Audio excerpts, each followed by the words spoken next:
say, God love you, no seats. Holy mackerel. It's good to be back in Vilnius, a nation and a region that knows better than anyone the transformational power of freedom. You know, to show the world that the strength of a people united cannot be denied. And together with your brothers and sisters in Estonia and Latvia, you helped end the era of division through the power of connection. The Baltic Way, not the Berlin Wall, became the symbol for Europe's future. And later, when the Soviet tanks sought once more to deny your independence, the people of Vilnius said no, no, no, no. And in January of 1991, tens of thousands of citizens, unarmed and unyielding, came for their own accord, standing as one to protect the TV tower, to shield the Supreme Council, and defend freedom. 14 heroes tragically lost their lives. Hundreds were wounded. But the whole world saw that decades of oppression had done nothing to dim the flame of liberty in this country. I mean it. It's consequential. The light of Lithuania, you kept it strong, you kept it bright, and you kept the light shining. Here in Vilnius and in Washington, D.C., where the yellow, green, and red of your flag flew every day, this past year, we've celebrated 100 years of unbroken diplomatic relationship between the United States and the Baltic states. America never recognized the Soviet occupation of the Baltic. Never, never, never.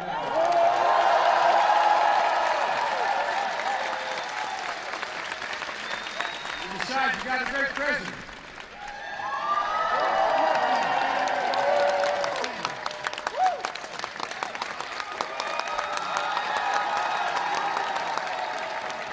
As the president can tell you, the bond between Lithuanian and American people have never faltered.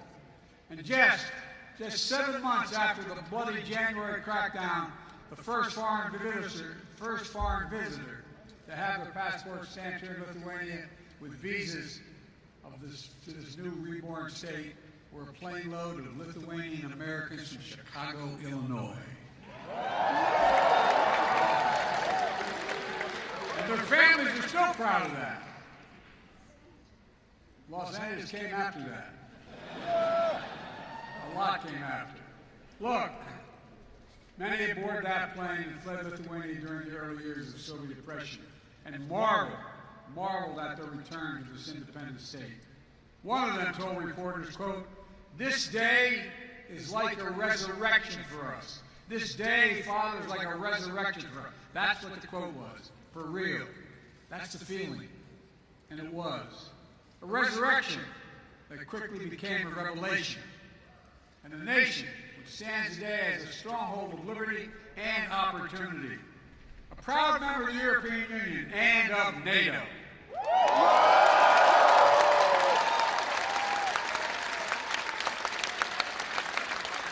I had the great honor as United States Senator of championing Lithuania and other Baltic states to join NATO in 2004.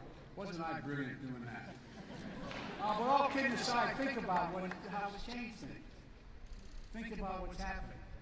Now, over the last few days, as President of the United States, I had the honor of participating in the historic NATO summit hosted by Lithuania, where we welcomed NATO's newest ally, Finland, and reached agreement to bring Sweden into the alliance as soon as possible.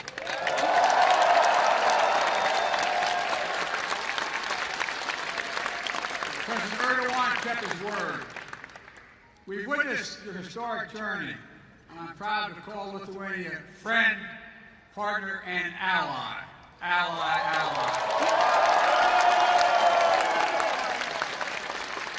Soon NATO will be the 32nd freestanding, have 32 freestanding members standing together to defend our people and our territory. Beyond all the rest, bound by democratic values to make us strong, and by our sacred oath, that an attack against it is a sacred oath. Attack against one is an attack against all. because each member of NATO knows that the strength of our people and the power of our unity cannot be denied.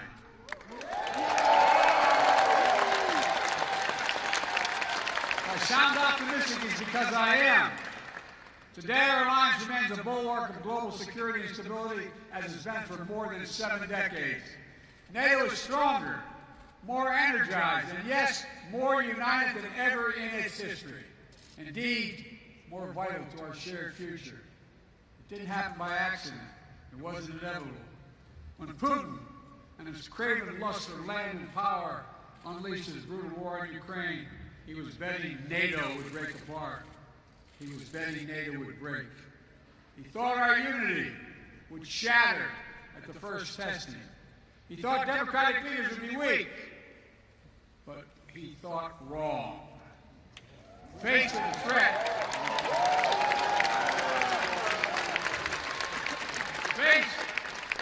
threat, the peace and stability of the world, to the democratic values we hold dear, to freedom itself, we did what we always do. The United States stepped up, NATO stepped up, our partners in Europe and in the Indo-Pacific stepped up. All across the world they stepped up. And we're ready. We were ready because we stood together. In the months leading up to the war, as Putin amassed his forces on the Ukrainian border and laid the groundwork for his brutal invasion, I was in constant contact with my fellow leaders of the G7 and the European Union and NATO, constantly. We warned the world what Putin was planning. Even some in Ukraine didn't believe it was what we had our intelligence community found. We made sure NATO was prepared to deter any aggression against any member state. We pursued intense diplomacy with Russia, seeking to avert this terrible war. And when Russian bombs began to fall, we did not hesitate to act. We rallied the world to support the brave people of Ukraine as they defend their liberty and their sovereignty with incredible dignity. I mean that from the bottom of my heart. Think about it. Think about what they're doing. After nearly a year and a half of Russia's forces committing terrible atrocities, including crimes against humanity, the people of Ukraine remain unbroken. Unbroken. Ukraine remains independent. It remains free. And the United States has built a coalition of more than 50 nations to make sure Ukraine defends itself both now and is able to do it in the future as well. Since this war began, I've stood with President Zelensky, as I just spent about an hour with him, both in Washington, in Kyiv, in Hiroshima, and now in Vilnius, to declare to the world what I say again: we will not waver. We will not waver. I mean that. Our commitment to Ukraine will not weaken. We will stand for liberty and freedom today, tomorrow, and for as long as it takes.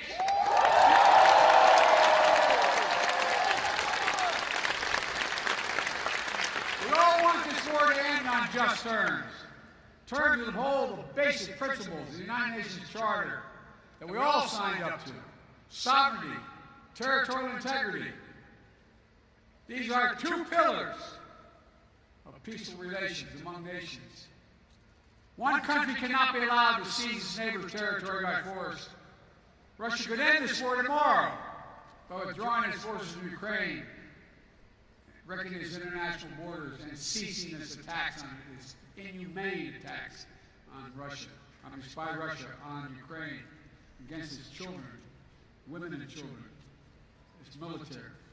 Unfortunately, Russia has shown thus far no interest in the diplomatic outcome. Putin still wrongly believes that he can outlast Ukraine. He can't believe it's their land, their country, and their future. And even after all this time, Putin still doubts our staying power. He's still making a bad bet that the conviction and the unity among the United States and our allies and partners will break down. He still doesn't understand that our commitment, our values, our freedom is something he can never, never, ever, ever walk away from. It's who we are. I mean it. It's who we are. It's who we are. Throughout this horrific war, the people of Lithuania, together with our Baltic brethren, have been among the most fierce champions of Ukraine's great to a future of its own choosing, one that is free, because you lived so long with freedom denied. Many of you who are older know better than anyone how precious the right to determine your own future is. Precious to people everywhere, not just in Ukraine, Belarus, Moldova, Georgia, and all the places around the world where people continue to fight to make their voices heard. So my message to all united is keep it up, keep it going, keep reminding the world of hope that Lithuania embodies, and that's what you embody, hope in this country. I'm not joking. I mean this sincerely. You must never forget how much this matters, and never, never give up on a better tomorrow. The defense of freedom is not the work of a day or a year. It's the calling of our lifetime, of all time. We are steeled for the struggle ahead. Our unity will not falter, I promise you.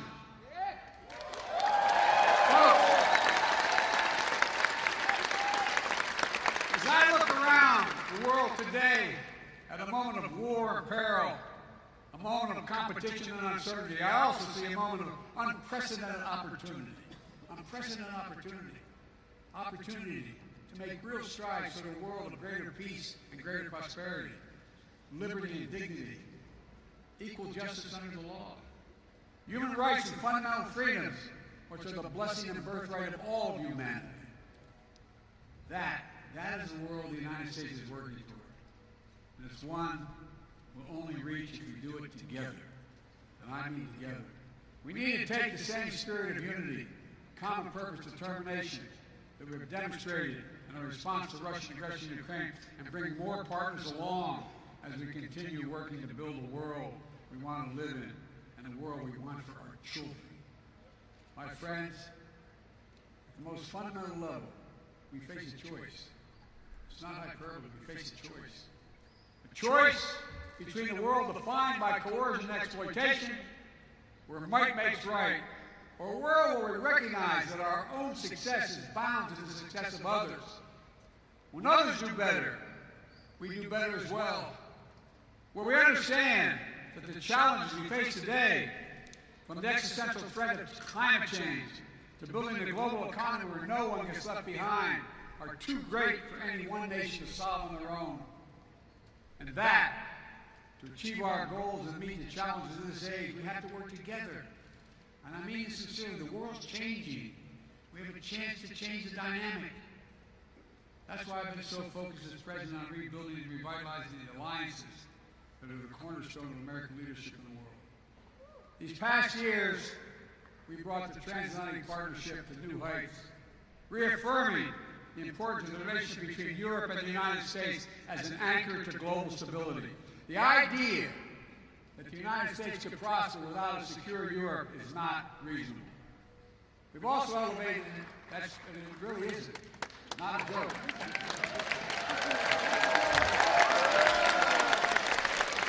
Sometimes, we also elevated the deep American alliance in the Indo-Pacific with Japan, the Republic of Korea, Australia, and the Philippines, which provide critical security and deterrence in that vital region of the world.